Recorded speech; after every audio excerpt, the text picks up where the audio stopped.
سبحانك لا علم لنا إلا ما علمتنا إنك أنت العليم الحكيم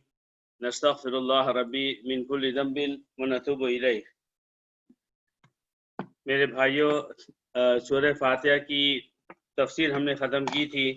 اور اس وقت میں نے آپ سے عرض کیا تھا کہ سورہ فاتحہ کی جب بھی تفسیر ہوگی اس میں ایک چیز بہت ضروری ہے، اور وہ ہے کہ ہم اپنے طور پر یہ بھی سمجھیں کہ سورہ فاتحہ کو نماز میں پڑھنا فرض ہے، واجب ہے۔ سورہ فاتحہ کے پڑھنے سے ہی نماز ادا ہوگی، اگر چھوٹ جائے تو نماز نہیں ہوگی یا نامکمل ہوگی، اور اس بارے میں علماء کا جو اختلاف ہے ہم اس کو سامنے رکھیں، اور اس بات کو بہت نیوٹرل ہو کر، آپ کس مذہب کو فالو کرتے ہیں، آپ کس امام کے پیچھے نماز پڑھتے ہیں، کس امام کے فقہ پر عمل کرتے ہیں، ان سب کو بھول کر آپ یہ کریں کہ بس جیسے حدیث میں آیا ہے اور حدیث سے سمجھ میں آتا ہے اس کو ہم سمجھیں، اور ہم کو پھر اختیار ہے کہ ہم کس بات پر عمل کریں۔ تو میں بھی اللہ کی ذات سے یہ دعا مانگ کے بیٹھا ہوں، کل سے اب تک میں نے بابا دعا مانگی کہ اللہ مجھے توفیق دے کہ میں تعصب سے کام نہ لوں، مجھے توفیق دے کہ میں کسی قرآن اور حدیث کو دیکھنے کی جگہ میں اپنے امام کو دیکھوں۔ ہم جتنے بیٹھے ہیں عام طور پر علماء اور دوسرے لوگ، یعنی نسبتاً ہماری نسبت ہے ہندوستان، پاکستان، بنگلہ دیش کے مسلمانوں کی، کہ ان میں بہت بڑی تعداد امام ابو حنیفہ کی فقہ پر چلتی ہے، اس لیے وہ حنفی کہلاتے ہیں، اور ہمارے عرب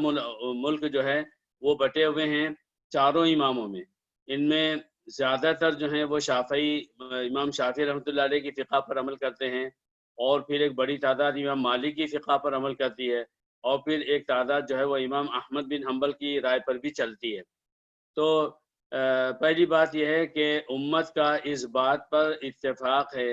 کہ یہ چاروں امام ہوں یا ان کے علاوہ دوسرے لوگ ہوں، ان میں سے کوئی بھی گمراہ نہیں تھا، ان میں سے کسی نے بھی قرآن اور حدیث کو چھوڑ کر اپنی رائے پر عمل نہیں کیا ہے۔ یہ بہت بڑا بہتان ہوگا کسی بھی اتنے بڑے اماموں کے اوپر کہ جن کو اللہ نے یہ شرف بخشا کہ ان کی رائے جو ہے وہ ہر زمانے میں مسلمانوں میں پھیل گئی۔ البتہ اتنی بات ہوتی ہے کہ قرآن اور حدیث سے ایک مطلب کسی امام نے سمجھا اور دوسرے نے دوسرا سمجھا، اب دونوں مطلبوں میں سب سے زیادہ قریب قرآن اور حدیث سے کون سا ہے؟ تو اگر آپ کو لگا کہ یہ قرآن حدیث سے زیادہ قریب ہے تو اس کا مطلب یہ نہیں ہے کہ اب دوسری رائے اور تیسری اور چوتھی غلط ہو گئی، حرام کے درجے میں پہنچ گئی، اور جو شخص بھی اس پر عمل کر رہا ہے وہ گیا نعوذ باللہ قرآن اور حدیث کا چھوڑنے والا ہے۔ تو ہمارے ذہن میں یہ باتیں بالکل صاف ہوں کہ ہمارا ذہن کسی مسلمان کے بارے میں گمراہ نہ ہو، ہم اسے کمتر نہ سمجھیں، حقارت سے نہ دیکھیں، اس کے بارے میں ہمارے دل میں بغض اور حسد نہ ہو۔ ایسا نہ ہو کہ ان مسائل یا کسی مسئلے کی وجہ سے ہم کسی مسلمان سے بات بند کر دیں، سلام تک نہ ہو، اور جب ہماری نظر اس پر پڑے تو ہمیں ایک طبیعت کے اندر یعنی انقباض ہو، تکلیف ہو، ہم اس کو غصے کی اور بری نگاہ سے دیکھیں کہ کیسا آدمی ہے کہ یہ اس حدیث پر عمل نہیں کرتا ہے۔ تو یہ باتیں کہنا جو ہے اسلام کی شان کے خلاف ہے۔ اور اس کے ساتھ ساتھ میں آپ سے عرض کروں کہ اس سے پہلے کہ میں یہ بحث شروع کروں، ہمارے اس وقت کے جو بہت بڑے محدث گزرے ہیں اور اللہ تعالیٰ نے اسے بہت ہی بڑا کام لیا ہے، شیخ ناصر الدین البانی رحمۃ اللہ علیہ رحم اللہ رحمۃ واسعہ۔ سوچئے کہ شیخ ناصر الدین البانی رحمۃ اللہ علیہ نے ہمارے اس زمانے میں بھی پچھلے اماموں کی یاد تازہ کر دی، اور پچھلے اماموں سے جب میں بات کرتا ہوں تو عجیب بات یہ ہے کہ ان چاروں اماموں میں یعنی ان کے علاوہ اور ان میں زیادہ تر خدمت اسلام کی اگر کی ہے تو غیر عرب مسلمانوں نے کی ہے۔ پھر سے سنیے، اسلام کی سب سے زیادہ خدمت اگر کسی نے کی ہے تو غیر عرب، میں کہہ رہا ہوں نان عرب اسلامک اسکالرس، وہ عرب نہیں تھے، وہ عجمی تھے، جس کو کہتے ہیں تقسیم عرب اور عجم، وہ عجمی تھے، مگر اللہ نے انہیں ایسا قبول کیا۔ آپ اگر امام بخاری کا ہی نام لے لیں تو آپ بتائیے کہ امام بخاری جو ہے ان کے پردادا میں جو ہے بردزبہ نام کے ایک صاحب ہوتے ہیں، بردزبہ، اور وہ جو تھے وہ فارسی تھے. اب فارسی تھے، کتابوں میں اتنا ملتا ہے، یہ نہیں ملتا کہ وہ فارسی یعنی ایران کے تھے اور کافر تھے، یا یہ کہ وہ مجوسی تھے. تو لفظ مجوس تو حالانکہ زمانے سے اسلامی تاریخ میں استعمال ہو رہا ہے، مگر وہ ان کی اولاد میں سے. اور جو کام انہوں نے حدیث کے جمع کرنے کا اور جتنی شرطوں کے ساتھ میں کیا ہے، وہ اپنی مثال آپ ہے. اور ایسے ہم بہت ساری مثالیں دے سکتے ہیں. اسی طرح امام ابو حنیفہ رحمۃ اللہ علیہ، وہ بھی کہنے کے لیے عجمی تھے، اور مصر میں ایک بہت بڑے عالم گزرے ہیں پچھلے 50 برسوں میں، ان کا نام تھا ڈاکٹر احمد امین. انہوں نے اسلام پر جو ہے اتنا لمبا سلسلہ لکھا، اور وہ اتنے پیارے لکھنے والے بہت بڑے رائٹر تھے کہ ان کو جو ہے تو کہا گیا کہ ان کی کتابیں ہیں فجر الاسلام، ضحی الاسلام وغیرہ، کہا گیا یہ اسلامی معلومات پر انسائکلوپیڈیا ہے. تو ڈاکٹر احمد امین نے رحمہ اللہ، انہوں نے کتاب لکھی ہے زعماء الاصلاح. اس کتاب کا نام ہے زعماء الاصلاح.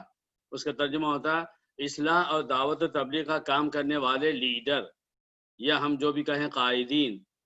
تو اس میں انہوں نے خاص طور سے یہ بات لکھی ہے کہ عجیب بات یہ ہے کہ اسلام عربوں پر میں نازل ہوا، اور قرآن جو ہے غیر نان عربوں نے زیادہ سمجھا، اور حدیثوں کے اور اسلام کی بحیثیت مجموعی as a whole naan Arab Muslim scholars نے کی ہے.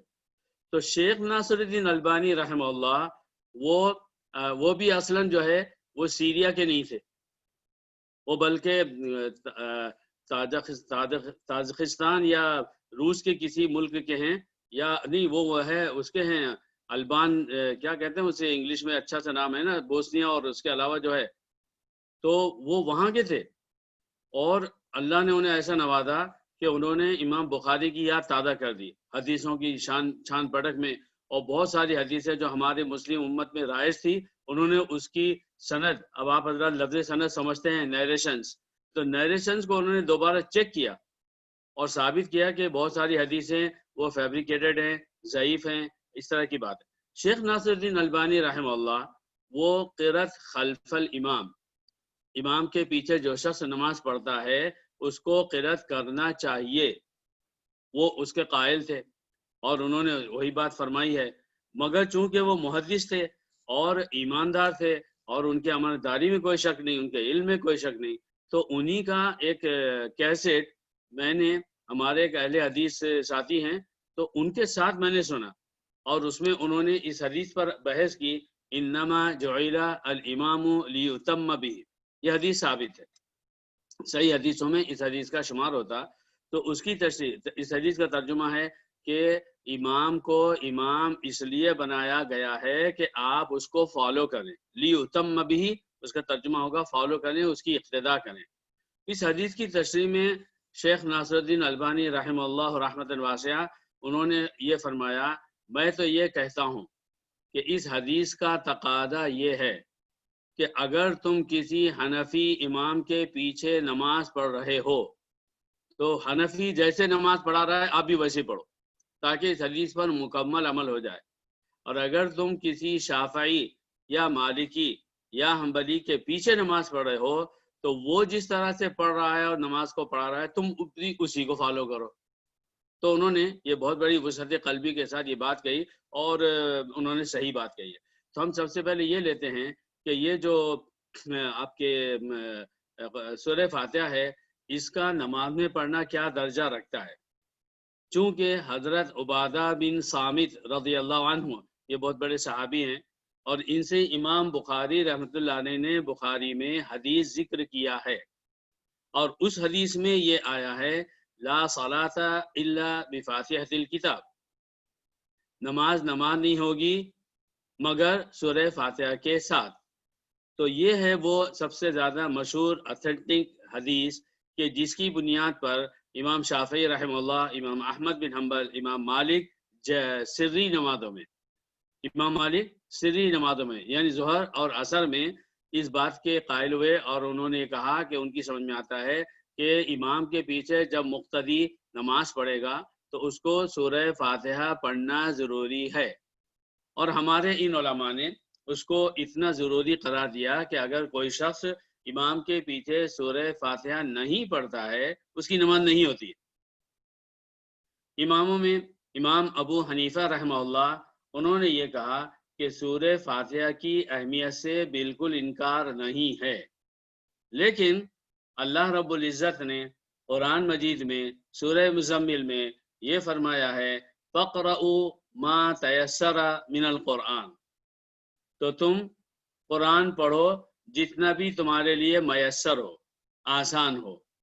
قرآن کی اس آیت کو تمام مفسرین، محدثین، فقہا سب نے کہا ہے کہ یہاں پر یعنی قرآن کتنا پڑھنا چاہیے اور کون سا پڑھنا چاہیے، کون سی سورہ پڑھنا چاہیے، کون سی سورہ نہیں پڑھنا چاہیے، قرآن میں 1 آیت پڑھنی چاہیے، قرآن کی 10 آیتیں پڑھنی چاہیے۔ قرآن یہ کہہ رہا ہے کہ جب تم قرآن پڑھو تو جو تم پڑھ سکتے ہو آسانی سے اتنا پڑھ لو، یہ کامن ہے۔ اب اس کامن کو اگر حضرت عبادہ بن صامت کی حدیث سے ملایا جائے تو یہ ہو رہا ہے کہ حدیث کا ظاہری مطلب نکل رہا اگر تم نے سورہ فاتحہ نہیں پڑھی تو تمہاری نماز ہی نہیں ہوئی۔ تو اب وہاں کہا جا رہا ہے قرآن میں تمہیں جو قرآن پڑھنا ہے پڑھ لو، اور حدیث کہہ رہی ہے سورہ فاتحہ تم نے نہیں پڑھی تمہاری نماز ہی نہیں ہوئی۔ تو اب اس کے بارے میں کیا کیا جائے؟ تو امام ابو حنیفہ رحمۃ اللہ علیہ فرماتے ہیں کہ اس کا مطلب یہ ہے کہ تمہاری نماز مکمل نہیں ہوگی اگر تم نے سورہ فاتحہ نہیں پڑھی۔ یہ نہیں کہا جا رہا اگر تم نے سورہ فاتحہ نہیں پڑھی تمہاری نماز ہی نہیں ہوئی۔ اگر کوئی شخص بھول کر، یاد رکھیے بھول کر سورہ فاتحہ نماز میں نہ پڑھے، چاہے اپنی نماز میں چاہے امام کے پیچھے نہ پڑھے، تو کیا ہوا کہ اس کی نماز ہوئی یا نہیں ہوئی؟ ہمارے تینوں اماموں کے نزدیک اس کی نماز نہیں ہوئی، اس کو دوبارہ پڑھنا ہوگا۔ اور امام ابو حنیفہ کے نزدیک نماز تو ہو گئی مگر سورہ فاتحہ اتنی اہم چیز تھی کہ اس کو امام ابو حنیفہ کی فقہ میں واجب کا درجہ دیا گیا۔ امام ابو حنیفہ کے نزدیک سورہ فاتحہ کا پڑھنا اور اس کے بعد پھر اور کسی قرآن کی کسی آیت کا پڑھنا دونوں واجب ہے۔ اور واجب کا مطلب ہوتا کہ اگر وہ چھوٹ گئی، واجب چھوٹ گیا تو آپ کو سجدہ سہو کرنا ضروری ہے۔ اگر سجدہ سہو نہیں کیا تو نماز پھر بھی ہو جائے گی مگر وہ ناقص ہوگی، اس کا ثواب کم ملے گا۔ اور اگر کوئی شخص یہی عادت بنا لے پھر جیسے جیسے وہ عادت بنائے گا ویسے ویسے اس کا جو رتبہ ہے، اس کا جو درجہ ہے اللہ کے یہاں وہ کم ہوتا جائے گا اور اس کے گناہ کا وزن بڑھتا چلا جائے گا۔ تو یہ ایک تو اصولی بات ہوئی اس بارے میں۔ دوسری بات یہ ہے کہ امام بخاری رحمۃ اللہ علیہ نے بخاری شریف میں باب لکھا ہوا ہے، چیپٹر ہے باب وجوب القراءۃ للامام والمأمون فی الصلوات کلھا فی الحضر والسفر وما یجر فیھا وما یخافت۔ یہ بخاری شریف کا ایک چیپٹر ہے جس میں وہ حدیثیں بیان کی گئی ہیں کہ جس سے معلوم ہوتا ہے کہ سورہ فاتحہ کا نماز سے کتنا اسٹرانگ کنیکشن ہے۔ اور اس کا ترجمہ ہوتا ہے کہ امام اور مقتدی پر تمام نمازوں میں قراءت قرآن کے واجب ہونے کا بیان، وہ آدمی گھر میں ہو یا سفر پر ہو، اور وہ جہری نماز ہو یا سری نماز ہو۔ اس کے بعد امام بخاری رحمۃ اللہ علیہ نے اس میں 3 حدیثیں بیان کی ہیں۔ آپ کو پتا ہے کہ امام بخاری رحمہ اللہ وہ ان کی شرطیں کسی حدیث کو اتھینٹک بنانے میں، نبی کی طرف منسوب کرنے میں انہوں نے اتنی احتیاط سے کام لیا ہے کہ اس سے چھان پھڑک کر ہی انہوں نے پھر کوئی حدیث اپنی کتاب میں لکھی ہے۔ تو اس بارے میں امام بخاری رحمۃ اللہ علیہ نے 3 حدیثیں بیان کی ہے۔ تو 3 حدیثوں میں جو ہے وہ یہ ہے کہ ایک حدیث ہے جو میں آپ کو صرف اس لیے ترجمہ سناتا ہوں اس حدیث کا الفاظ چھوڑ کر تاکہ آپ سمجھیں کہ حدیثیں میں کیا کیا آیا ہے۔ حدیث حضرت جابر بن سمرہ رضی اللہ عنہ سے وہ کہتے ہیں کہ کوفے کے لوگوں نے حضرت عمر سے حضرت سعد بن ابی وقاص کی شکایت کی۔ حضرت سعد بن وقاص بہت بڑے صحابی تھے اور حضرت عمر نے اپنے زمانے میں انہیں کوفے کا گورنر بنا کر بھیجا تھا۔ کوفے کے لوگوں نے کہا کہ نماز اچھی طرح نہیں پڑھاتے ہیں، صحابی کے بارے میں کہا کوفہ کے لوگوں نے وہ نماز اچھی طرح نہیں پڑھاتے ہیں۔ حضرت عمر نے حضرت صاحب کو بلایا اور کہا کہ ابو اسحاق اہل کوفہ یہ کہتے ہیں آپ نماز اچھی طرح نہیں پڑھاتے ہیں۔ حضرت سعد نے کہا میں خدا کی قسم ان لوگوں کو رسول اللہ صلی اللہ علیہ وسلم والی نماز پڑھاتا رہا اور اس میں کبھی کوتاہی نہیں کی۔ مثال دی، عشاء کی نماز اس طرح پڑھاتا تھا کہ پہلی 2 رکعتوں میں دیر تک ٹھہرتا تھا یعنی لمبی قرات کرتا تھا، اور آخری 2 رکعتوں میں تخفیف کرتا تھا یعنی کم کرتا تھا۔ حضرت عمر نے فرمایا ابو اسحاق آپ کے بارے میں میرا زیادہ تر گمان یہی ہے کہ آپ کے بارے میں جو شکایت کی جا رہی ہے وہ صحیح نہیں ہے۔ پھر حضرت عمر نے ان کے ساتھ ایک آدمی یا کچھ آدمیوں کو کوفہ بھیجا۔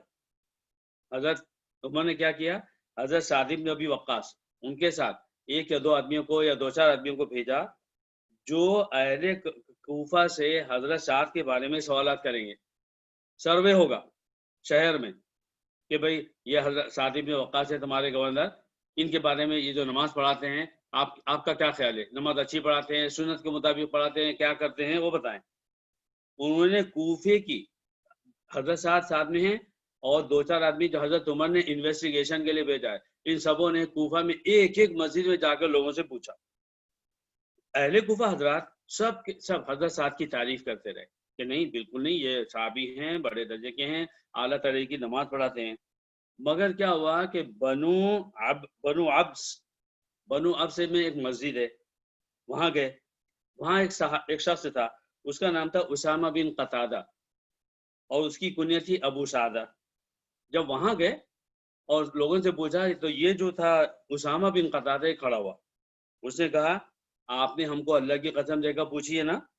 تو میں آپ کو بتاتا ہوں، یہ سعد جو ہے نا جب جہاد کے لیے لوگوں کو بھیجتے ہیں، دوسروں کو بھیجتے خود نہیں جاتے، نعوذ باللہ یعنی بزدلی دکھاتے ہیں، اور جب فیصلہ کرتے ہیں نا انصاف نہیں کرتے۔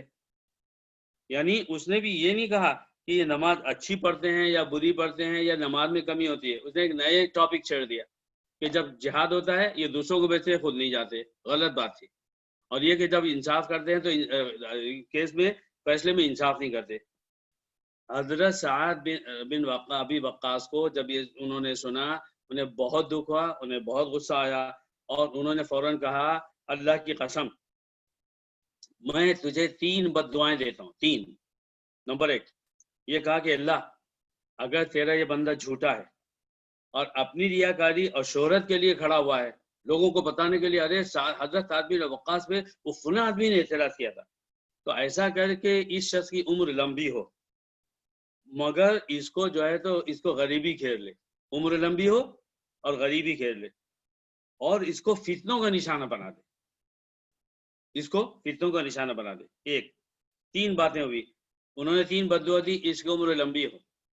یہ فقیر بنا پھرتا رہے، محتاج بن کے لوگوں سے بھیک مانگے، اور تیسری بات یہ کہ یہ فتنوں میں مبتلا ہو جائے۔ بعد میں کیا ہوا،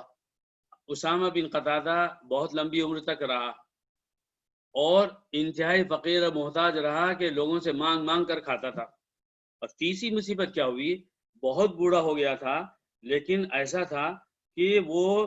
راستے میں عورتیں چلتی پھرتی تھی، ان کا پیچھا کرتا تھا، ان کو کچھ آواز کرتا تھا یا کچھ عجیب عجیب حرکتیں کرتا تھا، اور کوئی شخص بولتا تھا تو یہ کیا کر رہا ہے، وہ کہتا تھا مجھے سعد کی جو ہے نا بددعا لگی ہے۔ تو یہ دیکھیے کہ یہ حدیث جو ہے، یہ حدیث امام بخاری رحمۃ اللہ علیہ نے یہ ذکر کی حدیث اس کے بارے میں جس میں اوپر چیپٹر ہے کہ مقتدی اور امام دونوں کو ہر نماز میں سورہ فاتحہ کا پڑھنا واجب ہے۔ یہ جو آپ نے ابھی حدیث سنی، اس حدیث میں کہیں یہ بات آئی کہ حضرت سعد نے کہا، حضرت عمر نے کہا کہ تم سورہ فاتحہ کیوں نہیں پڑھتے ہو، یا سعد بن ابی وقاص رضی اللہ عنہ نے یہ فرمایا کہ میں سورہ فاتحہ پڑھتا ہوں، میں سب کو پڑھاتا ہوں۔ یہ حدیث محض ایک حدیث ہے، اس میں صرف اس بات کا ذکر ہے کہ حضرت سعد کی نماز کے بارے میں لوگوں نے شکایت کی، اور شکایت کیا تھی، یہ اچھی نماز نہیں پڑھاتے ہیں، یعنی لمبی نماز پڑھاتے ہیں۔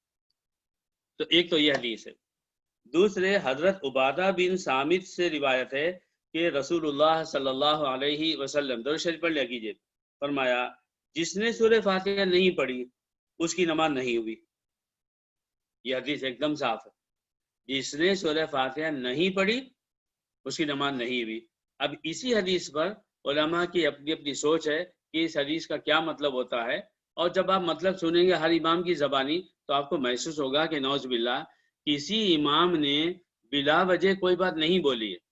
اور ہر ایک کی جو سمجھ ہے اس کے پیچھے دوسری حدیثوں کا انبار ہے۔ تو ہمیں یہ سمجھنا چاہیے۔ حضرت ابو ہریرہ سے روایت ہے کہ رسول اللہ صلی اللہ علیہ وسلم، اب یہ تیسری حدیث ہے،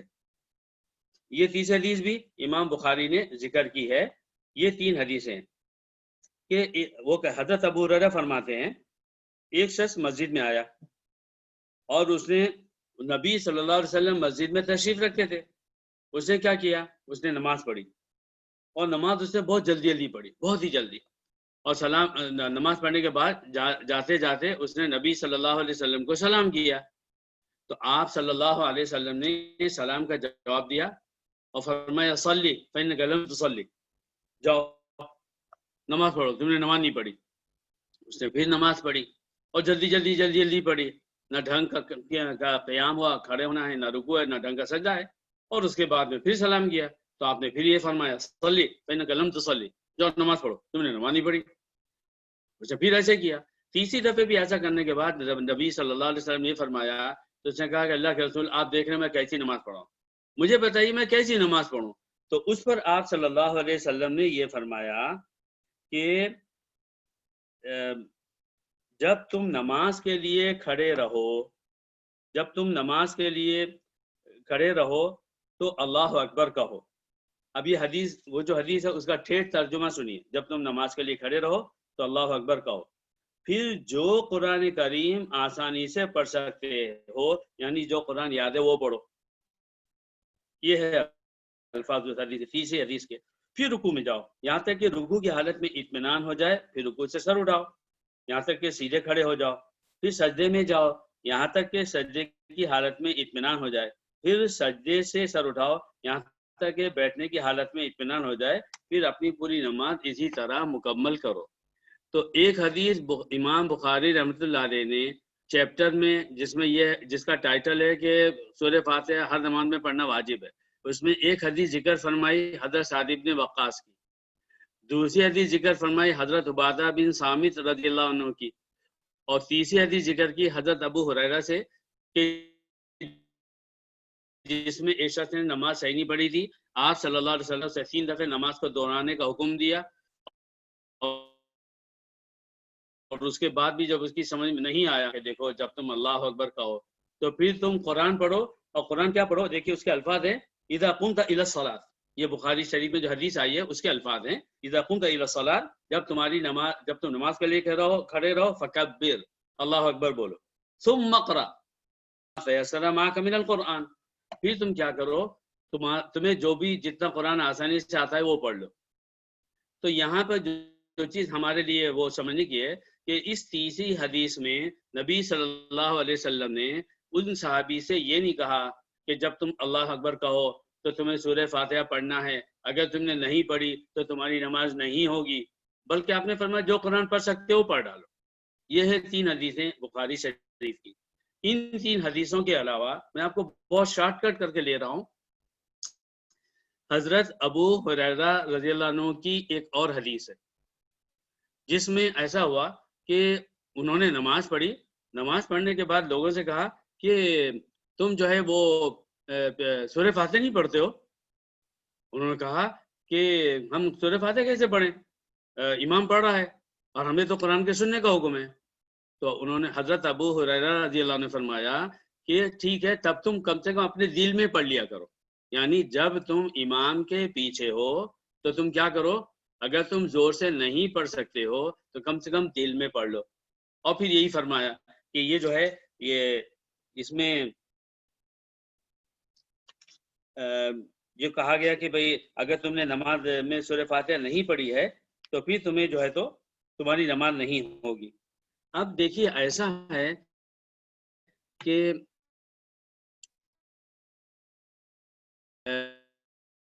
ایک طرف یہ حدیث ہے، ایک طرف اور بھی دوسری حدیثیں ہیں، اور وہ صحیح حدیثیں ہیں، 6 مستند کتابیں ہیں، ان میں آئی ہیں کہ نبی صلی اللہ علیہ وسلم نے فرمایا لا صلاۃ الا بفاتحۃ الکتاب فصاعدا، یہ الفاظ بڑے ہوئے ہیں، فصاعدا، نماز نہیں ہوگی اگر تم نے اس میں سورہ فاتحہ نہیں پڑھی، اور تھوڑا سا قرآن اور نہیں پڑھا. اب یہ جو حدیث ہے جو ویسے ہی صحیح ہے جیسے کہ امام بخاری نے جو حدیث ذکر کی ہے ویسی ہے، تو ان حدیثوں سے معلوم ہوتا ہے کہ صرف اتنا کافی نہیں ہے کہ آپ سورہ فاتحہ پڑھ لیں، بلکہ آپ کو کچھ اور قرآن بھی پڑھنا چاہیے. اب اگر فجر، ظہر، عصر، مغرب، عشاء ان 5 نمازوں میں اگر ہر مسلمان کو یہ کہا جائے بھائی حدیث میں یہ بھی آیا ہے، اب ہر مسلمان اگر یہ کرے کہ وہ سورہ فاتحہ بھی پڑھے اور بعد میں کچھ آیتوں کو بھی پڑھے، تو جو امام پڑھ رہا ہے وہ جو امام پڑھ رہا اس کو کون سنے گا؟ اور جب اگر 10 افراد اور 25 اور 50 اور 100 اور 1000 پڑھ رہے ہیں اور سب جو ہے تو اپنے اپنے طور پر سورہ فاتحہ بھی پڑھ رہے ہیں اور دوسرے الفاظ بھی پڑھ رہے ہیں قرآن کے، تو اس سے کیا ہوگا کہ ہر شخص دوسرے کے پڑھنے سے ڈسٹرب ہوگا. تو اس کی وجہ سے کسی امام نے وہ جو فصاعدن کا لفظ آیا ہے کہ تم اور تھوڑا سا قرآن بھی پڑھو، تو ہمارے تینوں جلیل القدر ائمہ نے، امام شافعی، امام مالک، امام احمد بن حنبل، ان تینوں حضرات نے یہ حکم نہیں دیا ہے کہ تمہیں ہر نماز میں امام کے پیچھے سورہ فاتحہ بھی پڑھنی ہے اور فصاعدن تھوڑا سا قرآن اور زیادہ پڑھنا ہے. سب نے یہ کہا کہ وہ جو ہے اس کا مطلب یہ ہے کہ تمہیں کچھ تھوڑا سا قرآن پڑھنا چاہیے، یعنی اگر تم اپنے طور پر نماز پڑھ رہے ہو تو تمہیں اس میں کچھ اور بھی پڑھنا ہے. یعنی انہوں نے اس حدیث کی ڈائریکٹ وہ تشریح نہیں کی جو ان الفاظ کے سننے میں نظر آتی ہے. ہوتا کیا ہے کہ کسی بات پر امام ابو حنیفہ نے حدیث کو سنا اور اس کا ایک ایسا مطلب بتایا جو ان الفاظ سے ڈائریکٹ سمجھ میں نہیں آتا، تو امام ابو حنیفہ پر بدقسمتی سے یہ الزام لگایا جاتا ہے حدیث کے الفاظ کلیئر ہیں، اس سے ہٹ کے پھر یہ اپنے دل سے بات بول رہے ہیں. تو یہاں سے شیطان نے مسلمانوں کی صفوں میں یہ بات ڈالی کہ جو امام ابو حنیفہ ہے قرآن حدیث کو چھوڑتے ہیں، اپنے دل سے ایک نیا مطلب نکالتے ہیں اور وہ لوگوں میں بولتے ہیں. لیکن جب یہی ہمارے علماء اس حدیث میں دوسرے حدیثوں میں ان حدیثوں کو سن کر اس کا ایک مطلب وہ اپنی سمجھ کے مطابق بیان کرتے ہیں، تو تب کوئی یہ نہیں کہتا کہ دیکھو انہوں نے بھی قرآن اور حدیث کے ڈائریکٹ الفاظ کو چھوڑا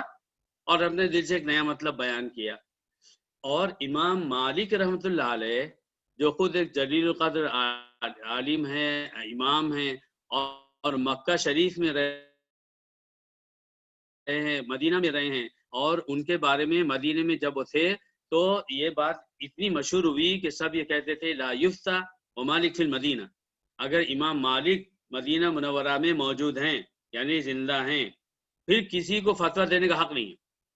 امام مالک رحمۃ اللہ علیہ فرماتے ہیں کہ مقتدی امام کے پیچھے نماز پڑھنے والا ظہر اور عصر میں تو کر سکتا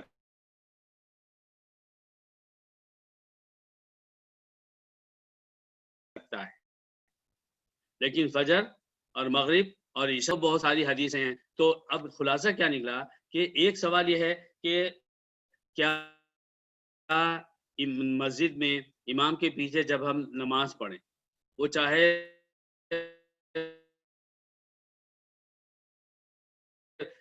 ڈائریکٹ وہی امام ہو، مسجدوں میں عادت ہو گئی دوسری تیسری چوتھی پانچویں جماعتوں کے کرنے کا، تو آپ کو کیا کرنا چاہیے کہ آپ کو پیچھے قرآن سورہ فاتحہ پڑھنا چاہیے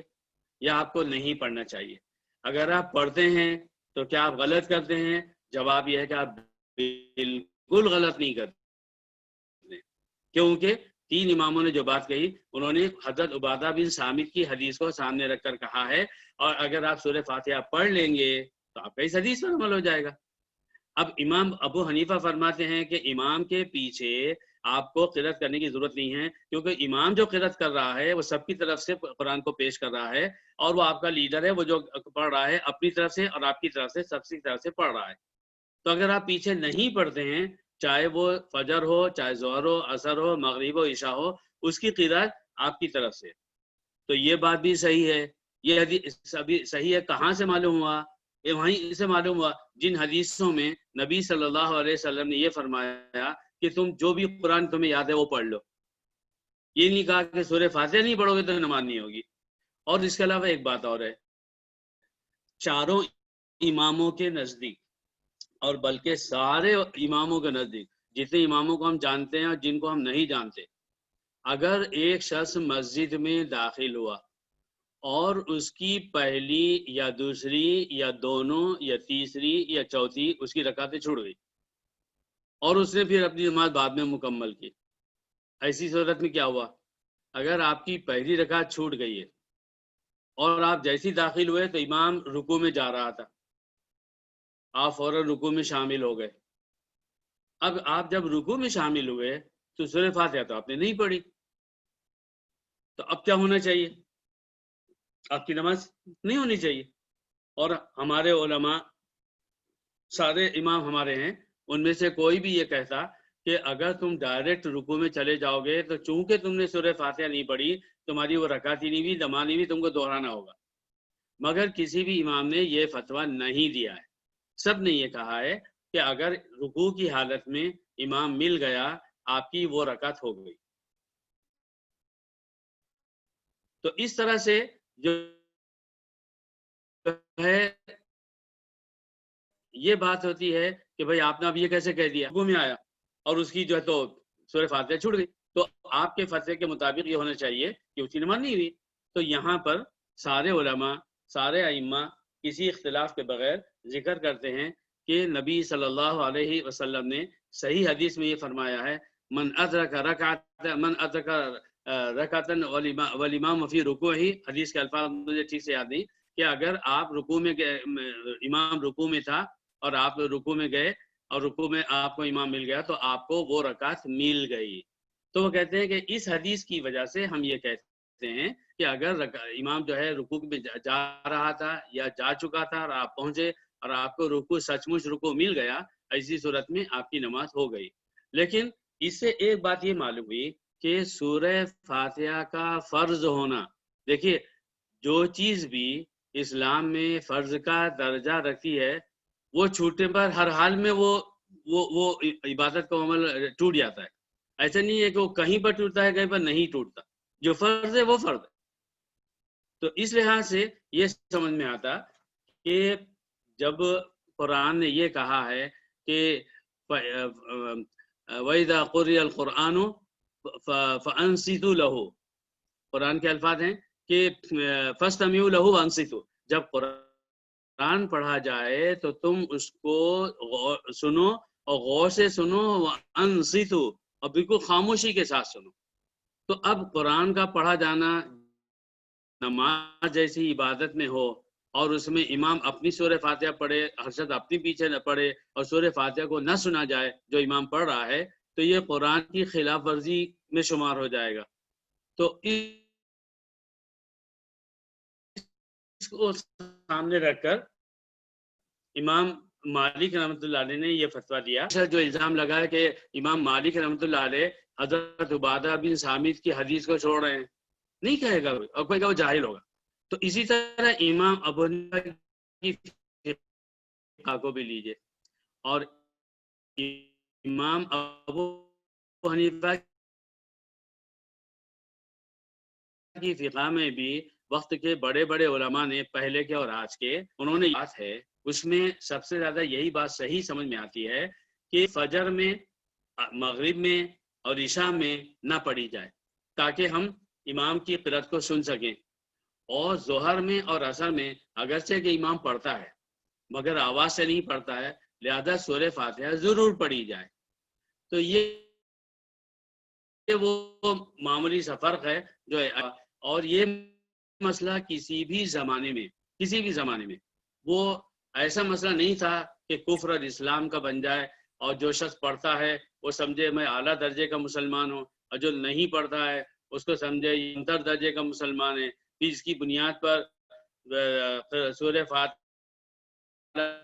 اگر نہ پڑھنے والے کو دیکھے تو سلام نہ کرے، منہ پھیر لے اور اس کے بارے میں بدگمانی ہو، یا نہ پڑھنے والا اگر پڑھنے والے سے ملے تو وہ یہی سب کرے. تو یہ ایک ہمارے زمانے کی بدنصیبی ہے کہ جس مسئلے میں علماء میں اختلاف ہے اور دونوں طرف حدیثوں کی بھرمار ہے، اس میں ہمارے درمیان میں یہ بڑا فرق ہو گیا کہ ہمارے دونوں گروپ جو پڑھتے ہیں جو نہیں پڑھتے وہ ایک دوسرے کو بڑی بری نظر سے دیکھتے ہیں، انہیں سلام کرنے میں تک گریز کرتے ہیں. تو یہ تو بہت بڑی جو ہے تو اللہ تعالیٰ کے معاملات میں جسارت ہے، اور میں سمجھتا ہوں کہ اس سے گناہ ہوگا جو شخص بھی ایسا کرے. اور پھر اس کے علاوہ یہ بات بھی ہے کہ میں کچھ عرض کرنا چاہ رہا تھا اور حدیثوں کی روشنی میں تو یہ دیکھیے کہ اس بارے میں اور بھی مختلف جو ہے یعنی مختلف حدیثیں ہیں، اور اس میں اس بات کی صراحت ہوتی ہے کہ قرأت کا پڑھنا اور قرأت کا نہ پڑھنا، یہ دونوں باتیں جو ہے وہ اس لحاظ سے ہیں کہ حدیثوں میں ظاہری طور پر کیا ثابت ہوتا ہے، اور حدیثوں کو 2 اور 4 حدیثوں میں جو آپس میں ظاہری اختلاف اور فرق نظر آتا ہے، تو اس فرق سے بچنے کے لیے کیا کرنا ہوگا، اسے ہمیں سامنے رکھنے کی ضرورت ہے۔ یہ ایک مختصر سی بات تھی، اور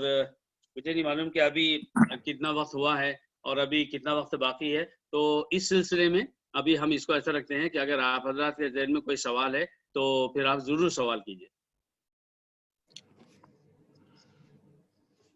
میں نے حضور صلی اللہ علیہ وسلم ایک مرتبہ نماز پڑھا رہے تھے، یہ واقعہ جی ایک بات یہ کرنا چاہ رہا تھا جی کہ جو حضرت ابو ہریرہ رضی اللہ عنہ کی جو حدیث ہے جس میں انہوں نے یہ فرمایا کہ اگر تمہیں پڑھنا ہی ہے تو تم اپنے دل میں پڑھو، تو آپ اس کے الفاظ سنیے جو حضرت ابو ہریرہ نے فرمایا ہے، ان کنتم لابد فاعلین فلیقرأ احدکم فاتحۃ الکتاب بنفسہ۔ اب عربی میں کسی سے پوچھے حضرت ابو ہریرہ رضی اللہ عنہ نے یہ جو فرمایا ان کنتم لابد فاعلین، اگر تم کو یہ کرنا ضروری ہے، ان الفاظ کا کیا مطلب ہوتا ہے؟ اگر کوئی بات ضروری ہے لیکن حضرت ابو ہریرہ لوگوں سے فرما رہے ہیں اگر تمہیں یہ کرنا ضروری ہے، یعنی سورہ فاتحہ کو اگر تم پڑھنا اتنا ہی ضروری سمجھتے ہو، فَلْيَقْرَأْ أَحَدُكُمْ فَاتِحَةَ الْكِتَابِ بِنَفْسِهِ، تو وہ اپنے ہی دل میں سورہ فاتحہ پڑھ لیا کرے۔ مگر میں نے بہت تلاش کیا، یقین کریں کہ میں نے بہت نیوٹرل ہو کر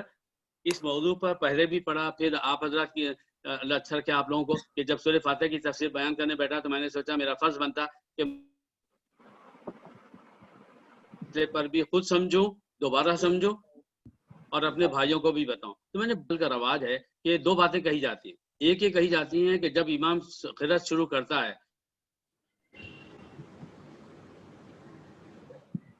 الحمدللہ رب العالمین، الحمدللہ رب العالمین، اس نے کہا الرحمن الرحیم، اس سے پہلے کہ وہ مالک یوم الدین پڑھے آپ جلدی سے پڑھ لیجئے، اور اسی طرح ہر آیت کو جلدی جلدی پڑھتے جائیں۔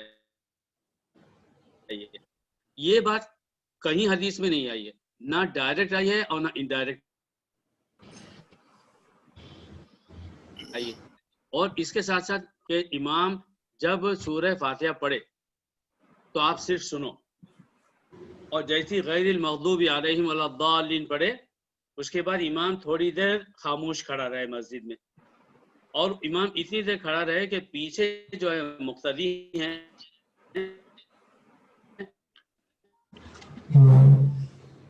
وہ سورہ فاتحہ پڑھ لیں۔ یہ بات ڈائریکٹ آئی ہے۔ اب ہمارے علماء نے، ہمارے موجودہ علماء نے یا پہلے کے علماء نے نعوذ باللہ وہ گمراہ نہیں ہے، مگر انہوں نے اب یہی ساری چیزیں دیکھ کر کہ قرآن سے معلوم ہو رہا ہے قرآن کو سننا ہے جب بھی پڑھا جائے، اور حدیث سے معلوم ہو رہا ہے کہ دونوں کو کیسے کمبائن کیا جائے، تو انہوں نے اپنی ایک رائے اس کو پیش کی ہے۔ اب ہم نہیں الزام دیں گے وہ اپنی رائے پر چلتے ہیں، حدیثوں کو چھوڑ دیتے ہیں، نہیں، ہم کہیں گے اخلاص کے ساتھ میں انہوں نے ایک بات کہی، اور علماء کا آپس میں اس بات پر اتفاق ہے کہ اگر مجتہد کسے کہتے ہیں؟ مجتہد کا ویسے معنی ہوتا ہے کوشش کرنے والا، لیکن جب لفظ مجتہد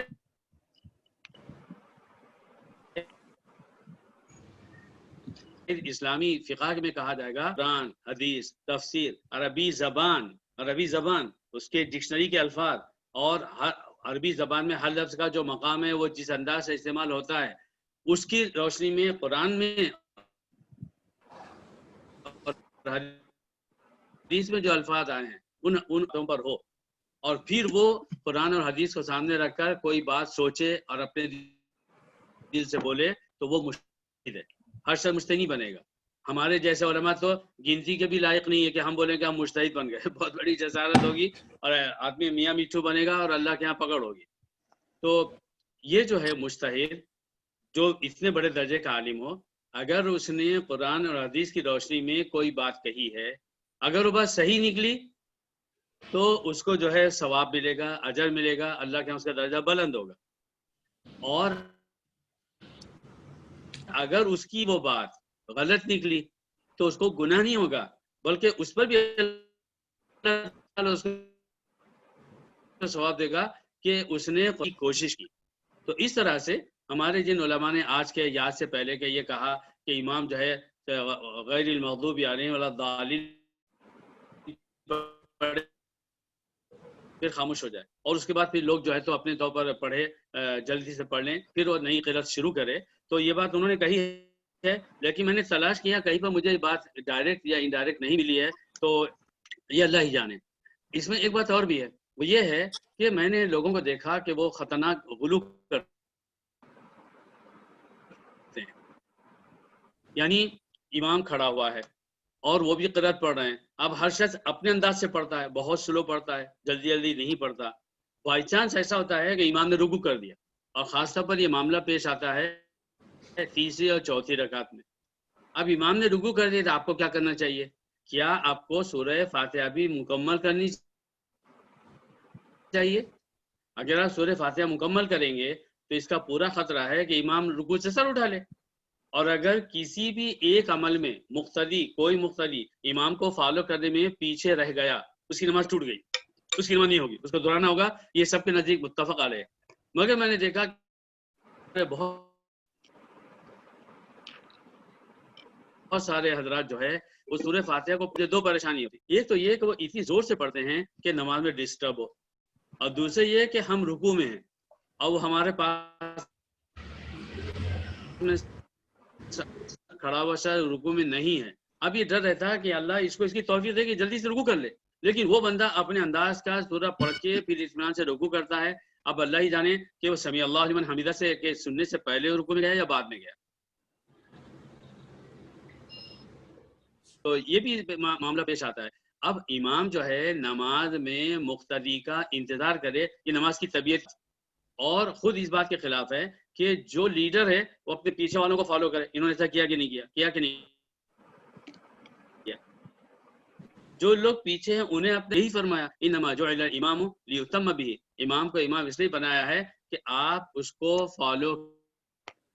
کریں، وہ جو کر رہا ہے آپ بھی ویسے ہی سمیر کا فون آ رہا ہے۔ تو یہ تھی میں ساری باتوں پر صحیح طور پر عمل ہو جائے گا۔ تو وہ یہ ہے کہ ہم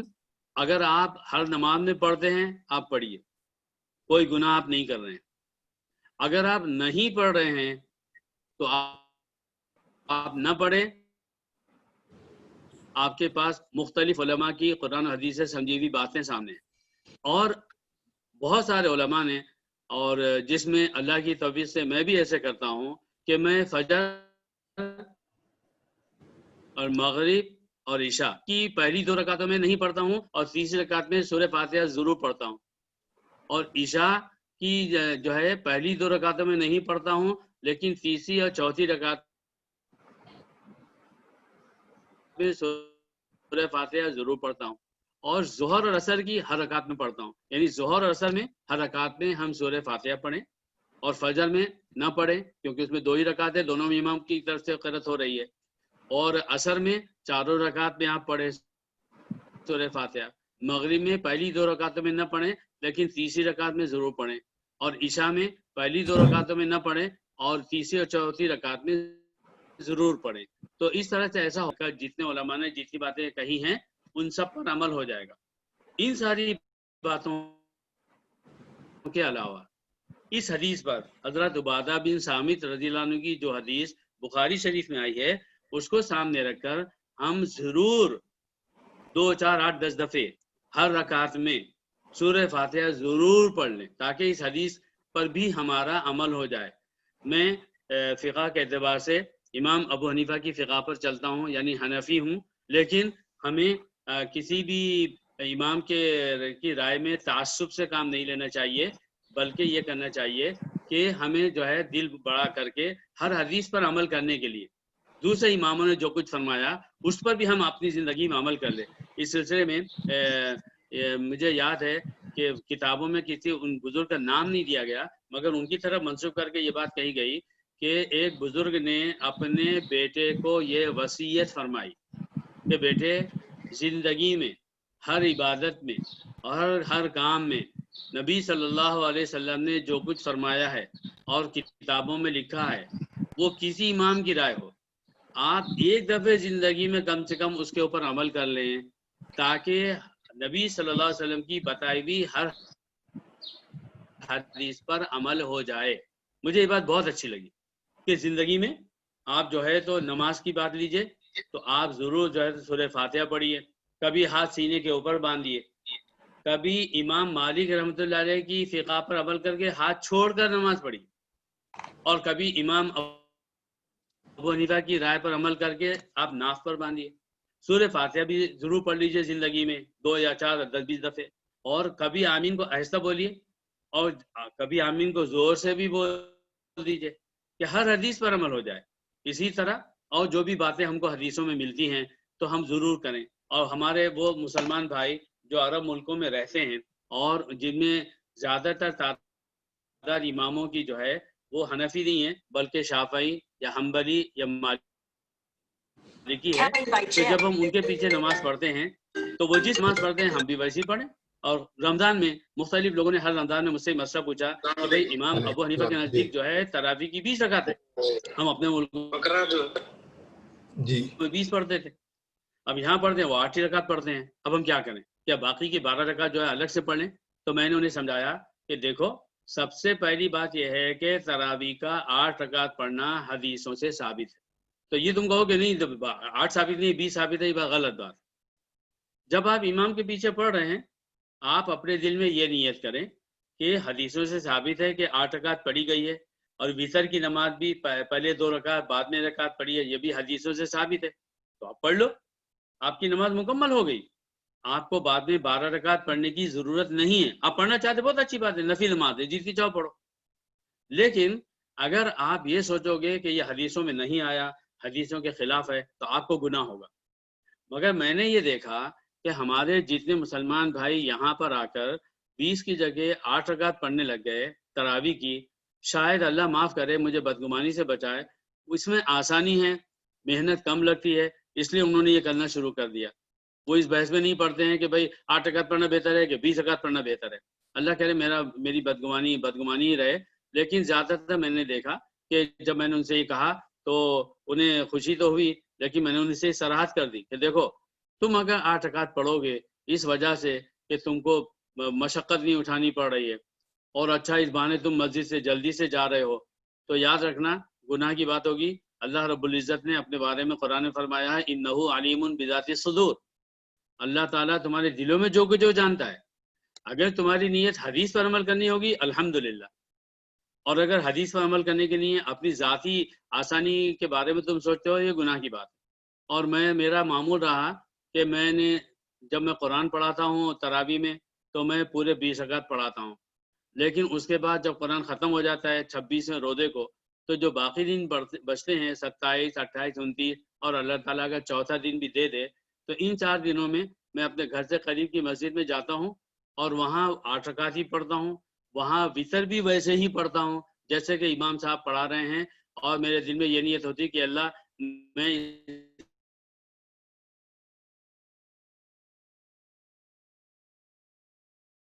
اس بہانے مجھے جو ہے ان اطمینان ہوتا ہے کہ میں نے نماز پڑھی ہے، میں نے کچھ کمی نہیں کی ہے، اور نہ ہوگی بلکہ 8 رکعت پڑھ کے نکال آئیں گے۔ تو ہمیں ضرورت ہے کہ ہر عبادت میں اپنی نیت کی اصلاح کریں، جو کام ہو صرف اور صرف اللہ کے لیے ہو اور ایک دوسرے سے ٹکراؤ نہ ہو، ہر مسلمان کی محبت سے ہمارا دل آباد ہو، اور کسی مسلمان کو کسی بھی عمل کی وجہ سے ہم اس کو اپنے سے کمتر نہ سمجھیں، اس کو برا نہ سمجھیں، اس کے اوپر جو ہے الٹے سیدھے الزامات نہ لگائیں، ہمارے دل میں بدگمانی نہ ہو، یہ جو ہے سورہ فاتحہ نہیں پڑھتا ہے، یہ ایسا ہے یہ ویسا ہے۔ اور چلتے چلتے ایک بطور لطیفہ یہ بھی سن لیجئے کہ کہ ایسا ہوا امام ابو حنیفہ کی زندگی میں رحمہ اللہ کہ وہ مسجد میں بیٹھے تھے اور کچھ لوگ جو سورہ فاتحہ پڑھنے پر شدت سے عمل کرتے تھے، انہیں پتا چلا کہ اس مسجد میں وہ صاحب وہ سب کے سب آ گئے اور بڑے غصہ تھے، اور اتنی جتنے بھی آئے ہوں یہ تو نہیں ملتا کہ وہ کتنے تھے، 5 سے 10 سے 25 50 سے بہرحال ایک سے زیادہ تھے، اور آ کر انہوں نے امام ابو حنیفہ کو بہت سخت سست کہنا شروع کیا، تمہاری سمجھ ہے؟ سب کے سب بولنے لگے۔ امام صاحب نے کہا کہ بھائی تم سب ایک ساتھ بولو گے، میں کیا سمجھوں تم کیا بولنا چاہ رہے ہو، تم مجھے کیا چاہتے ہو، مجھے کیا بولنا چاہتے ہو، اپنے میں سے جو سب سے اچھا نظر آتا ہے اس کو منتخب کرو، وہ مجھ سے بات کرے، مجھے سمجھا بھائی ہم یہ بولنا چاہتے ہیں۔ انہوں نے کہا اس بات میں معقولیت ہے، سب پیچھے ہٹ گئے۔ اب ایک شخص آگے بڑھا، اس نے کہا ہم سب آپ سے یہ بولنا چاہ رہے ہیں کہ آپ اپنے آپ کو امام سمجھتے ہو اور آپ کو اتنی عقل نہیں کہ سورہ فاتحہ نہیں پڑھنا چاہیے، تو آپ کیوں منع کرتے ہو امام کے پیچھے؟ امام صاحب نے کہا بھائی جواب تو میں نے دے دیا۔ انہوں نے کہا میں تو نہیں سمجھا۔ انہوں نے کہا دیکھو تم سب ایک ساتھ آئے، چاؤں چاؤں چاؤں چاؤں چاؤں کر رہے تھے، تو کسی کے ساتھ گفتگو کا یہ طریقہ نہیں ہوتا۔ آپ لوگ سب آئے، آپ نے ایک شخص کو منتخب کیا، اب اس نے اپنی بات پیش کی، سمجھ میں آئی۔ یہی تو میں کہہ رہا ہوں کہ جب مسجد میں چند مسلمان نماز پڑھنے کے لیے آتے ہیں تو سب اپنی اپنی اپنی قرات نہ کریں۔ ایک شخص ہے سورہ فاتحہ کا پڑھنا ہے، قرآن کا پڑھنا ہے، اللہ کی آیتوں کا پڑھنا ہے، ہم کو اللہ کی اپنی طرف سے ایک اپلیکیشن ہم ڈال رہے ہیں۔ سورہ فاتحہ پڑھ رہے ہیں گویا ہم ایک اپلیکیشن ڈال رہے ہیں، قرآن پڑھ رہے ہیں گویا ہم اللہ تعالیٰ کی خدمت میں اپنی بات پیش کر رہے ہیں۔ ایک آدمی پڑھ رہا ہے، سب کی طرف سے پڑھ رہا ہے، اور بعض حدیثوں سے یہ ثابت ہے، تو یہ میرا جواب ہے۔ وہ سب لوگ واپس چلے گئے۔ تو یہ بھی ایک طرح کا واقعہ پیش آیا ہے۔ بہرحال دیکھیے میں پھر کر رہا ہوں، اگر آپ پڑھتے ہیں ضرور پڑھیے، لیکن نہ پڑھنے والوں کو برا مت سمجھیے، یہ گناہ کبیرہ ہوگا۔ اور اگر آپ نہیں پڑھتے ہیں تو مت پڑھیے، لیکن جو لوگ پڑھتے ہیں ان کو برا مت سمجھیے، یہ گناہ کبیرہ ہوگا۔ اور اگر آپ اپنے احترام اور ان کے احترام کے ساتھ میں یہ پڑھتے ہیں الحمدللہ، یہ بہت اچھی بات ہے۔ اس کے علاوہ جو ہے علماء کا اس بات پر بھی اتفاق ہے، چاروں اماموں کا اور ان کے ماننے والوں کا، کہ یہ جو 4 مسلک بن گئے ہیں، حنفی، مالکی، شافعی، حنبلی، تو ان لوگوں کا یہ کہنا ہے، ان کے اماموں کا بھی، کہ یہ سوچیں، ہمارا غالب گمان یہ ہے کہ ہمارا مسلک صحیح ہے،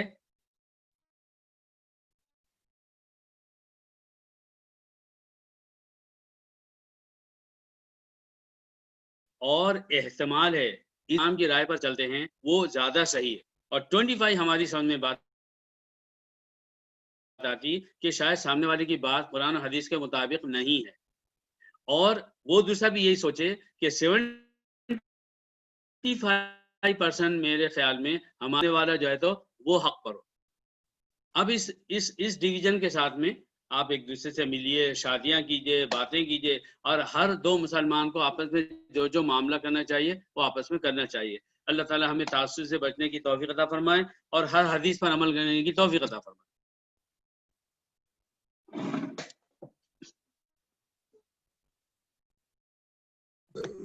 ظفر بھائی جزاکم اللہ۔ جی ہاں، کوئی حضرات سوالات کرنا چاہیں تو کر لیں، 5 منٹ کا وقت ہے۔ کسی کو سوال کرنا ہے، کچھ پوچھنا ہے، کوئی کلاریفیکیشن ہے تو کر لیں مولانا سے۔ اپنا میوٹ کھول کے سوال کریں، اپنا میوٹ نکال کے سوال کریں۔ ظفر بھائی صرف اعظم بھائی میوٹ نہیں ہے، باقی انور بھائی بھی نہیں ہے۔ چلیے تو اب آگے کا پروگرام مکمل کیا جائے۔ جی حبیب بھائی سوال کر رہے ہیں۔ جی میں کہہ رہا تھا کہ ایک مرتبے کا واقعہ ہے کہ حضور صلی اللہ علیہ وسلم نماز پڑھا رہے تھے اور اس وقت پیچھے لوگ پڑھ رہے تھے، تو بعد میں آپ نے پوچھا کہ بھئی کیا تم لوگ قرآن پڑھ رہے تھے؟ حبیب بھائی آواز نہیں آ رہی ہے بالکل۔ تعجب ہے، نہیں سب کو آ رہی ہے حبیب بھائی، مجھے سب کسی کو کی بھی آواز آواز نہیں آ رہی ہے۔ تو وہ پتہ نہیں کیوں نہیں آ رہی ہے۔ بیچ میں کتنی میں مرتبہ اسے کلوز کر کے دوبارہ لگا رہا ہوں، میں کلوز کر کے پھر لگا رہا ہوں۔ اس سے نہیں ہوگا سر، آپ مائکرو فون چیک کریں اپنا۔ آپ کا ہیڈ سیٹ لگا تو ہیڈ سیٹ لگائیے، آپ کو ہیڈ سیٹ کی ضرورت ہے سننے کے لیے.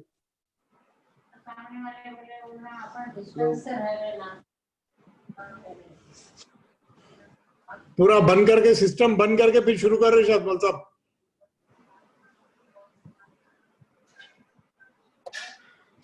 کیونکہ پورا پروگرام میں ان کا آواز کٹ رہا تھا. میرا یا تو ان کا انٹرنیٹ کمزور ہے یا کوئی اور پرابلم ہے. تقریباً جگہ پہ آواز کٹ رہی تھی پروگرام کے درمیان میں. حبیب بھائی وہ آپ جو کہہ رہے ہیں نا وہ میں نے پڑھا ہے اس کے بارے میں. بالکل وہ قرآن کے لیے قرآن پڑھ رہے تھے. ارے ایک منٹ, نہیں قرآن کے لیے ختم نہیں ہوا. انور بھائی حبیب بھائی کا سوال ختم نہیں ہوا. آپ ٹھہریں گے, تھوڑا ویٹ کریں گے. ہاں ویٹ کر رہے ہیں بھائی, ہم اس کے بیچ میں تھوڑا سا ایڈوانٹیج لے رہے ہیں نا. میں کسی کا سوال نہیں سن سکا, میری گزارش ہے کہ دوہرایا جائے. نہیں میرا سوال نہیں ہے, میں صرف یہ بتا رہا ہوں کہ ایک مرتبہ حضور صلی اللہ علیہ وسلم نماز پڑھا رہے تھے اور اس کے بیچ میں پیچھے بھی لوگ پڑھ رہے تھے. تو پھر آپ نے نماز کے بعد پوچھا کہ کیا تم لوگ قرآن پڑھ رہے تھے؟ تو لوگوں نے بعد میں پڑھایا کہ ہاں میں پڑھا تھا سورہ فاتحہ. تو انہوں نے فرمایا کہ ہاں سورہ فاتحہ کے علاوہ پڑھنا نہ پڑھنا, خالی سورہ فاتحہ پڑھ سکتے ہو. یہ بات ہم نے پڑھی ہے. دوسرا سوال یہ میرا ہے کہ ہم نے جو سنا ہے کہ وہ کہتے ہیں اہل حناف کے ہاں سورہ فاتحہ پڑھنے کو منع کیا جاتا ہے اور یہ کہا جاتا ہے کہ جو لوگ پڑھتے ہیں ان کے منہ میں کیڑے پڑیں گے. اس قسم کے الفاظ. ایک تو یہ چیز ہے کہ بھائی ٹھیک ہے نماز سورہ فاتحہ پڑھ لو, ٹھیک ہے, نہیں پڑھ لو تو ہی دونوں حدیث پہ عمل ہوتا ہے. مگر ایک سختی سے یہ منع کرنا کہ نہیں پڑھنا ہی نہیں ہے, اگر آپ پڑھیں گے تو منہ میں کیڑے پڑیں گے, ہم نے ایسے سنا ہے. کیا یہ سچ ہے؟ جی دیکھیے, جو حدیث آپ نے ذکر فرمائی بالکل صحیح حدیث ہے کہ نبی صلی اللہ علیہ وسلم نے نماز پڑھائی, پھر پلٹ کر کہا کہ ما لی انازع فی القرآن. کیا بات ہے, مجھے قرآن پڑھنے میں میرے ساتھ جھگڑا کیا جا رہا ہے؟ جی کیا تم لوگ کچھ پڑھتے ہو؟ تو صحابہ نے پیچھے کہا کہ ہاں, چند نے کہا کہ ہم سورہ فاتحہ پڑھ رہے ہیں. تو آپ نے فرمایا کہ ہاں سورہ فاتحہ, کیونکہ سورہ فاتحہ کے بغیر نماز نہیں ہوتی. یہ حدیث میں آیا ہے. جی اب یہ جو حدیث ہے, یہ سوال کھڑا ہوتا ہے کہ جس وقت یہ واقعہ پیش آیا تو اس سے پہلے صحابہ کیا کرتے تھے؟ وہ اگر سورہ فاتحہ شروع سے پڑھ رہے ہیں تو اس دفعے کیوں نبی نے یہ فرمایا کہ بھائی پیچھے کون پڑھ رہا ہے؟ یعنی اس حدیث سے خود یہ معلوم ہوتا ہے کہ اس سے پہلے صحابہ نے کبھی سورہ فاتحہ پیچھے نہیں پڑھی, اور نہ نبی نے یہ کہا کہ بھائی تم لوگ سورہ فاتحہ پڑھتے ہو کہ نہیں پڑھتے ہو. اس دن یہ واقعہ پیش آیا, وہ اس بات کا ثبوت ہے کہ اس سے پہلے صحابہ نے نہیں پڑھا, ورنہ اس سے پہلے یہ بات پیش آ جاتی. اور جس وقت پیش آئی تو آپ نے منع نہیں فرمایا, آپ نے کہا کہ ہاں سورہ فاتحہ کا پڑھنا چاہیے اور اس کے بغیر نماز نہیں ہوتی. لیکن اس حدیث کا بھی, یہ جو حدیث ہے حضرت عبادہ بن صامت کی حدیث ہے, جس حدیث میں آ گیا کہ سورہ فاتحہ بھی پڑھو, کچھ قرآن کے الفاظ بھی اور بھی پڑھو. اور بعض حدیثوں میں آیا ہے, حدیث ذکر ہیں کہ ابو داؤد وغیرہ کی حدیث ذکر کی ہے, مجھے ڈھونڈنے میں ٹائم لگے گا, ورنہ میں بتاتا انشاءاللہ اگلی میٹنگ میں بتاؤں گا کہ نبی صلی اللہ علیہ وسلم نے فرمایا کہ اور وہ حدیث صحیح ثابت ہوئی ہے کہ سورہ فاتحہ کے بغیر نماز نہیں ہوتی, لیکن یہ کہ اگر کوئی امام کے پیچھے ہے تو اس کے لیے کافی ہے. تو اب نہیں یہ تک تو ٹھیک ہے, مگر جو ہمارا دوسرا سوال ہے, یہ کیا اس کو پڑھنے سے منہ میں کیڑے پڑیں گے؟ میں یہ سوال مجھے اگر بات مکمل کرنے کا موقع دیا جائے, ابھی بھائی مجھے اگر بات مکمل کرنے کا موقع دیا جائے, ضرور. پہلی بات جو ہے حدیث آپ نے بتائی بالکل صحیح ہے. ان ساری حدیثوں کو جمع کرنے کے لیے میں نے کیا کہ یہ علماء کہتے ہیں. اب یہ کہ کسی حنفی عالم نے یہ کہا ہے کہ اگر پڑھتے ہیں تو منہ میں کیڑے پڑتے ہیں, نوز باللہ بڑی گندی بات ہے, انتہائی غلط بات ہے, بہت ہی لغو ہے. اور میری معلومات میں نے کسی ہمارے موجودہ علماء کی طرف منسوخ کرتے ہوئے میں نے یہ بات نہیں سنی. بالفرض اگر کوئی عالم اس طرح کی بات کہتا ہے, اس نے بہت بڑی جاہلانہ بات کی, یہ بات اس کے منہ پر مار دی جائے گی اور وہ حدیث کی توہین کا مرتکب ہوگا. ہمیں یہ کرنا ہے کہ قرآن اور حدیث سے جو باتیں صاف سمجھ میں آتی ہے اس کو ہر حال میں لینا ہے. یہ پہلی بار سن رہا ہوں یہ بات, جو کیڑے والی. یہ حبیب بھائی کہاں سے سنے بھائی؟ یہ اب دیکھیے کہیں ملتی ہے تو میں آپ کو بھیجتا ہوں کہیں پر. ذرا اس کی سند چاہیے, وہ سند چاہیے. کوئی بھی بول دے تو اس کو آپ کوٹ نہیں کر سکتے. سنیے سنیے میرے بھائیوں، اگر کسی نے کہا ہے ہم نہیں مانتے اور انتہائی غلط بات کہیے اور اللہ تعالیٰ ان کو توفیق دے کہ وہ اپنی غلطی کی اصلاح کریں، اور اگر انہوں نے نہیں کہا ہے بلکہ سنی سنائی باتوں میں بات چل پڑی ہے تو ایک لغو بات ختم ہو گئی. تو میں نے عرض کیا اگر آپ پڑھتے ہیں ضرور پڑھیے، مگر نہ پڑھنے والوں کو برا مت کہیے. اگر آپ نہیں پڑھتے ہیں مت پڑھیے. نہیں وہ صحیح ہے، یہ صحیح بات ہے. ایک ظفر بھائی ایک منٹ، یہ جو حبیب بھائی نے یہ جو بات یہ سنایا ہے، اس میں ہم لوگوں میں سے اب یہاں پہ جو 6 آدمی ہیں، اس میں سے کسی نے پہلے سنی ہے یہ بات؟ کسی نے بھی؟ شریف بھائی آپ مائک آن کریں، اپنا میوٹ نکالیں. شریف بھائی میوٹ نکالیں. میوٹ سنی نہیں ہے، بس منع کرتے ہیں سنا ہے. منع کرتے ہیں سنا. ہاں جی ہاں، منع کرنے کی بات کیڑے ہے. پڑھتے ہوئے کس نے سنا ہے؟ کیڑے والی بات کس نے سنی ہے؟ سورہ بھائی میوٹ فاتحہ نکالیں یار، کو میوٹ. حنفی علماء، حنفی حضرات کے نزدیک پڑھنے سے منع کیا جاتا ہے، یہ بات صحیح ہے. اور کیوں منع کرتے ہیں اس کی سارے ہمارے سامنے دلائل آ گئے کہ اس حدیث میں آیا ہے، اس میں قرآن میں آیا ہے، اور اس طرح کی باتیں سامنے آئی ہیں. اگر وہ منع کرتے ہیں وہ کوئی بری بات نہیں ہے، کیونکہ ان کے پاس بہت ساری بیس ہے. لیکن اگر اس کی وجہ سے اس طرح کے الفاظ بولے جائیں، یا مثال کے طور پر ہمارے جو بھائی جو ہے خصوصاً ہمارے اہل حدیث بھائی، ان کے علماء وہ جو ہے سورہ فاتحہ کے نہ پڑھنے پر حنفی حضرات کو لعن طعن کرتے ہیں، ان کو قرآن حدیث کا مخالف کہتے ہیں، ان کو جو ہے تو کہتے ہیں کہ بھئی ان کی نماز نہیں ہوتی. تو یہ ساری باتیں بھی انصاف کی نہیں ہیں اور اس میں تعصب پایا جاتا. اللہ کرے کہ ہمارا ہر مسلمان بھائی تعصب سے دور ہو جائے، سب سے پہلے ہم بھی دور ہو جائیں. صحیح بات.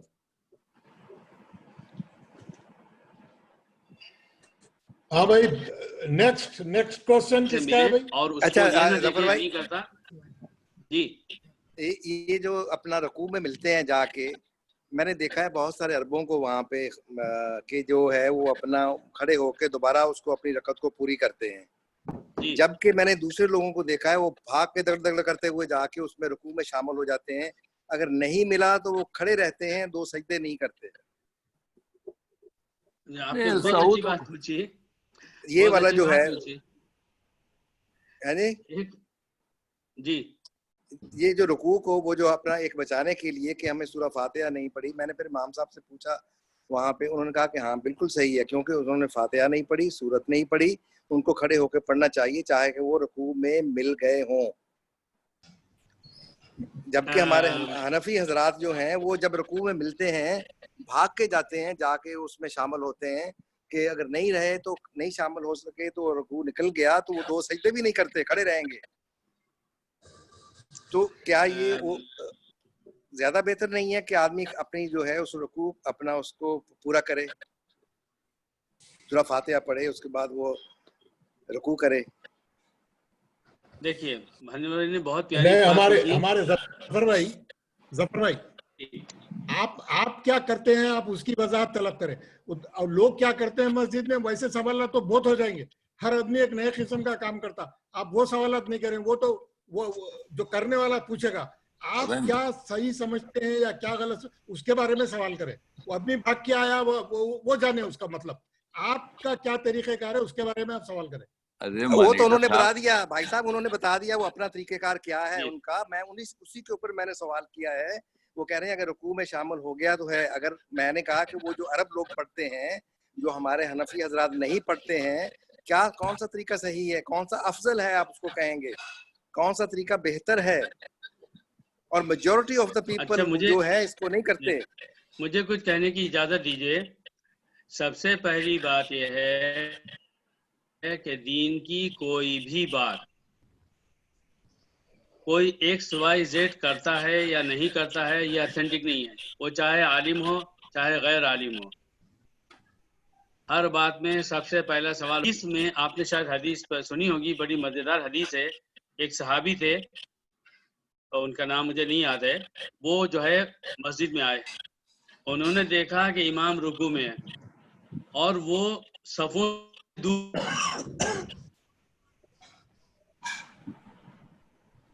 تھے. وہ جتنی دور تھے، میری آواز نہیں آ رہی ہے؟ ٹھیک ہے پڑھیے، وہ کٹتے رہتی بیچ میں، آپ کچھ نہیں کریے، صحیح سب کچھ صحیح ہے، آپ بولتے رہیے.